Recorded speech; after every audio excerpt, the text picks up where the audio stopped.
Good morning, children. In the last class, we have dealt with the first part of this chapter, going solo. It is a very interesting story. In this chapter we have been told about the tiger moth aeroplane, which is a very acrobatic aeroplane, and in the second part of this story we will see what happens. I see from my logbook, which I still have, that I went solo after 7 hours 40 minutes, which was about average. And RAF pilot's logbook, by the way, is or certainly was in those days quite a formidable affair. It was an almost square 8 inches into 9 inches book, 1 inch thick and bound between two very hard covers forced with blue canvas. You never lost your logbook. It contained a record of every flight you had ever made, as well as the plane you were flying, the purpose and destination of the trip, and the time you had spent in the air. In this paragraph, we have been told about the logbook.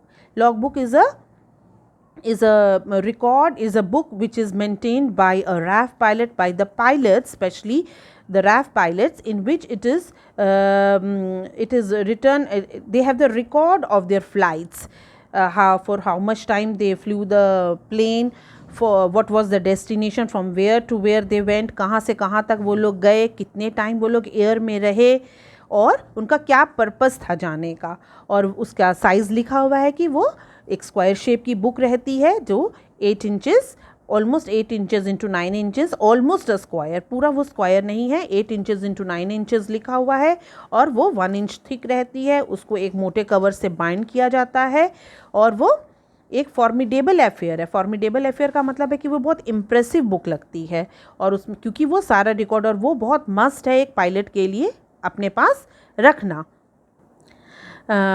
Like you are given diaries in school, कैसे आपको diary मिलती है जिसमें आप लोग सारा record रखते हैं, क्या होमवर्क मिला है, क्या आज हमको करके आना है, कोई उसमें नोटिस दिया जाता है, उसी तरीके से the pilots have a log book to keep their records. Understood?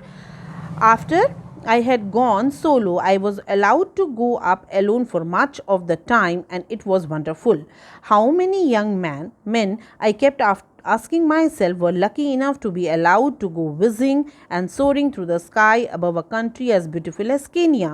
तो जो नरेटर है वो केनिया एक देश का नाम है जहाँ की बहुत नेचुरल ब्यूटी बहुत ही इम्प्रेसिव है, वहाँ उसके ऊपर वो ट्रैवल कर रहा है, फ्लाई कर रहा है, उसकी ब्यूटी को देख रहा है. तो वो कहता है कि मैं बहुत लकी हूँ कि मैं इस ब्यूटीफुल कंट्री के ऊपर घूम रहा हूँ, सोर कर रहा हूँ आसमान में, और फ्लाई कर रहा हूँ, और उसकी ब्यूटी को देख रहा हूँ. Even the aeroplane and the petrol were free.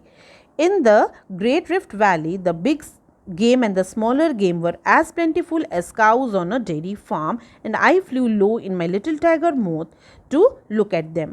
लिखा गया है कि वो बताते हैं कि वो केनिया में बिग गेम और स्मॉलर गेम, मतलब कि जो हंटिंग एनिमल्स हैं, जो हंट करते हैं, और जो जिनका हंट किया जाता है, जिनका शिकार किया जाता है, वो भारी मात्रा में है. यानी कि वाइल्ड लाइफ वहाँ की बहुत वास्ट है, और वहाँ जैसे कि खेतों डेयरी में बहुत सारी गायें होती हैं, काउज होती हैं, उतने ही आबादी में, यानी कि काफ़ी मात्रा में वहाँ वाइल्ड एनिमल्स पाए जाते हैं. तो उनको देखने के लिए वो अपने टाइगर मॉथ एरोप्लेन को थोड़ा हाइट से नीचे ले आते हैं ताकि वो उनको अच्छी तरह विजिबल हो सके. Oh, the animals I saw every day from that cockpit. I would fly for long periods at a height of no more than 60 to 70 feet, gazing down at huge herds of buffaloes and wild beasts which would stampede in all direction as I whizzed over. जैसे वो उनके ऊपर उड़ान भरते हैं बिल्कुल नीचे आकर, तो वो जो वहाँ पर जानवर हैं, वाइल्ड बीस्ट हैं, जो बफेलोज हैं, वो क्या है, वो इधर उधर भागने लगते हैं. स्टैम्पीड का मतलब क्या होता है? They rush wildly here and there. From an illustrated book I had brought in Nairobi I learn to recognize kudu, Thomson's, gazelle, clant, impala and many other animals. I saw plenty of giraffe and rhino and elephant and lion, and once I spotted a leopard sleek as silk lying along the trunk of a large tree. तो वो बहुत सारे जानवरों को ऊपर से देख पा रहे हैं, और वो कहते हैं कि नैरोबी क्या है केनिया की राजधानी है, it is the capital city of Kenya. वहाँ से उन्होंने एक बुक ली थी जिसमें सारी वाइल्ड लाइफ के बारे में बताया गया था। उसी की वजह से वो सारे जानवरों को जो स्पॉट कर रहे हैं, जो देख रहे हैं, उन्हें पहचान पा रहे हैं। और यहाँ बहुत सारे जानवरों के नाम लिखे हुए हैं, जैसे कुडू, थॉमसन, गुजेल, क्लैंड, इम्पाला। इन सारे जानवरों को वहाँ वो देख रहे हैं। You tick the words formidable, destination, whizzed, whistling, whizzing, stampede. In the next page, he was watching some impala grazing below him and deciding which one to have for his dinner. तो वहाँ पे एक leopard बैठा हुआ है जो कि एक अपने शिकार को ढूंढ रहा है। वो वहाँ उसको इम्पाला एक टाइप का जानवर है जिसका वो शिकार करना चाहता है और उसमें से वो चूज़ कर रहा है कि आज किसका शिकार मैं करूँगा।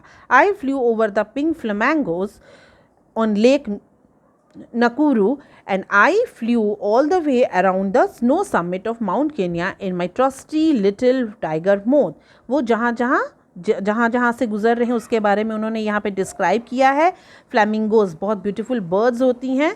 लेक नुकुरू जो वहाँ केनिया में है, वहाँ वो फ्लैमिंगोज बहुत मात्रा में आते हैं, तो उसके ऊपर से वो फ्लाई कर रहे हैं।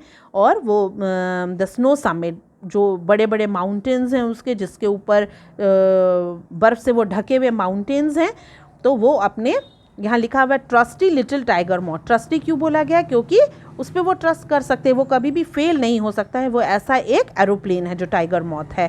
What a fortunate fellow I am, I kept telling my self. और वो अपने आप को बहुत लकी समझ रहे हैं, फॉर्चुनेट समझ रहे हैं कि मुझे ये मौका मिला कि मैं इस एरोप्लेन पर इतनी सुंदर देश को देख पा रहा हूँ।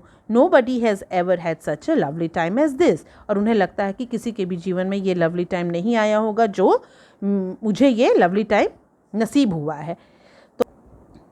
तो पूरे लेसन में क्या बताया गया है कि कैसे वो टाइगर मॉथ प्लेन पे बैठते हैं और कैसे वो केनिया के पूरे नेचुरल ब्यूटी को देखते हुए उसे एडमायर कैसे करते हैं।